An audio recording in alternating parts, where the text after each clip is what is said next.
Walk into any Home Depot in America right now. Walk past the lumber. Walk past the plumbing fittings. Stop at the tool aisle. You will see red and black packaging and big, bold letters. Craftsman. The name your grandfather trusted. The name he put in his garage in 1974 and never thought twice about. You pick up a socket set and flip it over. Made in China. You put it back. Here's the truth nobody in that aisle is going to tell you. The name Craftsman was purchased in 1927 for $500. $500. That is the entire foundation of this American icon. A Sears hardware executive named Arthur Barrows liked a name he saw on a smaller company called Marion Craftsman Tool. He cut a check. He registered the trademark on May 20th, 1927. And for the next 60 years, that $500 decision built one of the most trusted consumer brands in American history.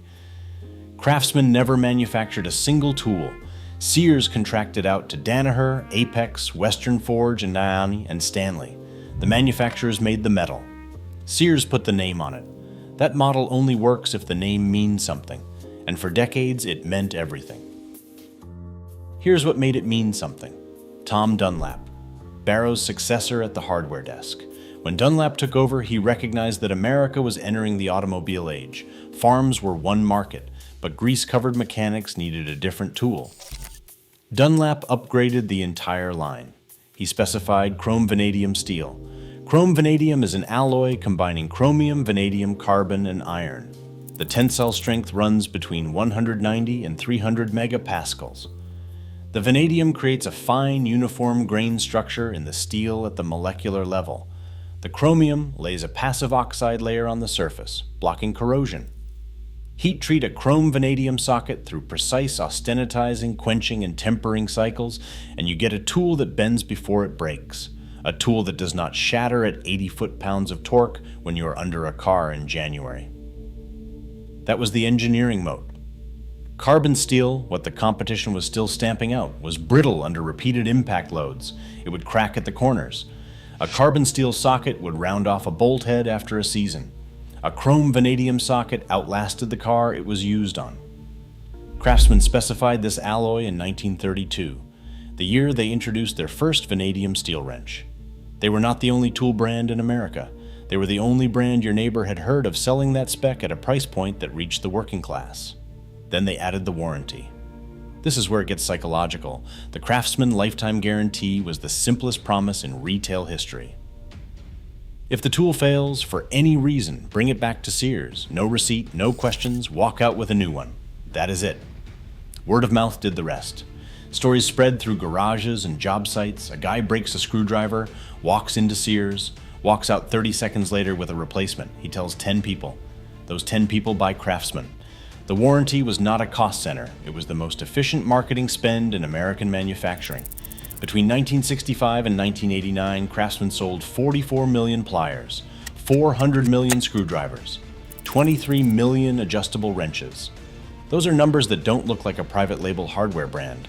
Those are numbers that look like a utility, like electricity, like something Americans assumed would always be there. And then the 1990s arrived. Walmart was expanding. Home Depot was expanding. The internet was not yet a shopping platform, but the pressure was already there. Sears responded the way every slow-moving American retailer responded. It cut. Not visibly, not all at once. The process was quiet, gradual. The kind of institutional rot that takes a decade to become obvious.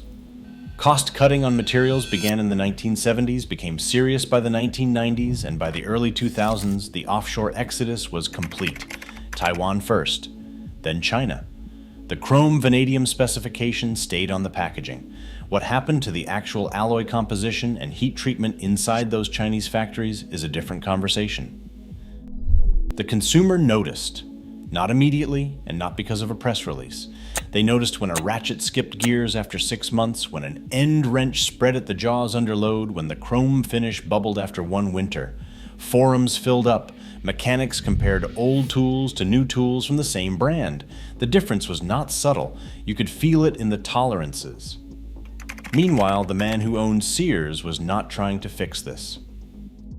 Eddie Lampert, hedge fund operator, Founder of ESL Investments, he acquired Kmart out of bankruptcy in 2003 for under $1 billion. Kmart emerged from that bankruptcy in the same year. Then in November 2004, Kmart, under Lampert, bought Sears for $11 billion. The deal closed in March 2005. Lampert held approximately 31% of Sears shares personally. His fund ESL held another 19%. What followed was not a retail turnaround. It was a systematic asset extraction. Sears Canada was spun off. Land's End was sold in 2014 to a consortium that ESL largely controlled. The Craftsman brand itself was sold to Stanley Black Decker. In January 2017, for a total deal value of $900 million, $525 million upfront, $250 million deferred, plus royalties.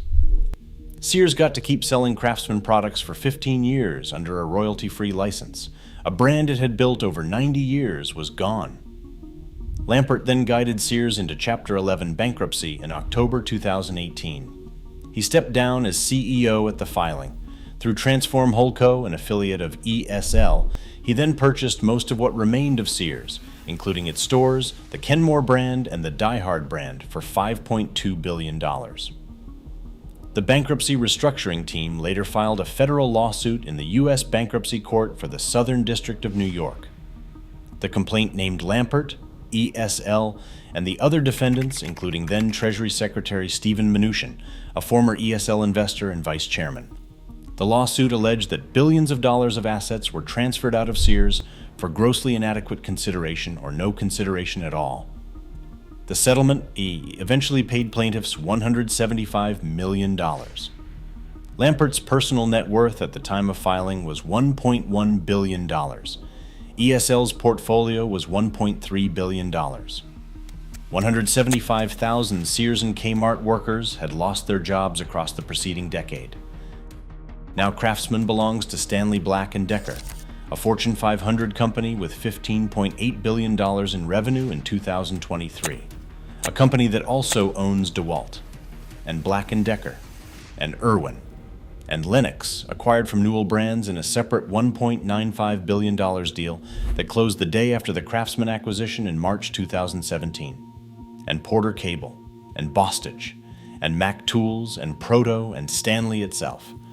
When you walk into Lowe's and compare price points across tool brands, you are not choosing between competitors. You are choosing between products from the same boardroom, segmented by margin target. The Craftsman 5 series launched under Stanley Black Decker and was genuinely competitive.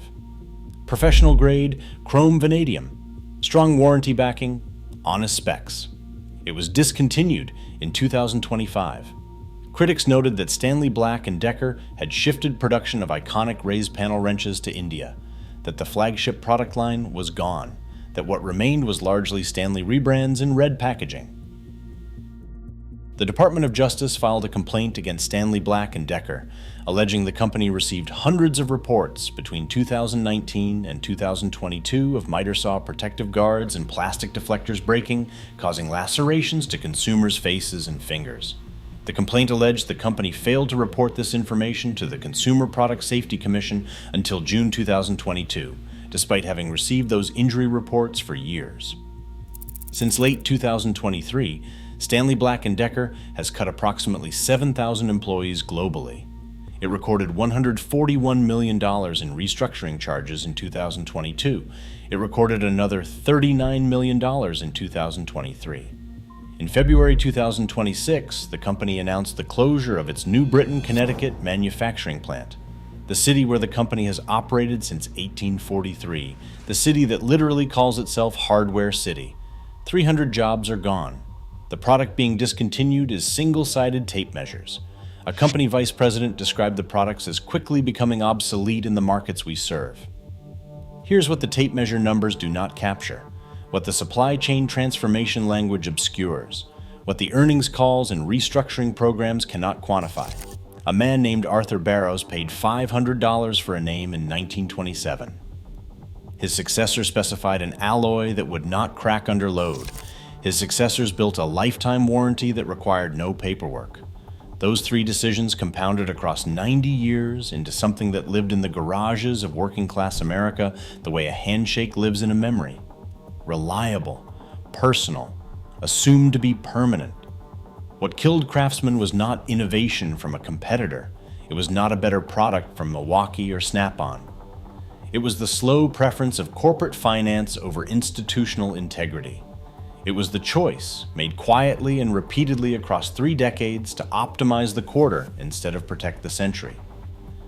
The $500 name is now worth $900 million. The tools it was stamped on are made overseas, backed by warranties that consumers report going unanswered. The man who presided over the brand's gutting walked away with $1 billion. The garage still has Craftsman tools in it, the old ones, the heavy ones, the ones made before the bean counters arrived. Those still work. They were built to last. That was the original promise. Someone decided that promise was too expensive to keep.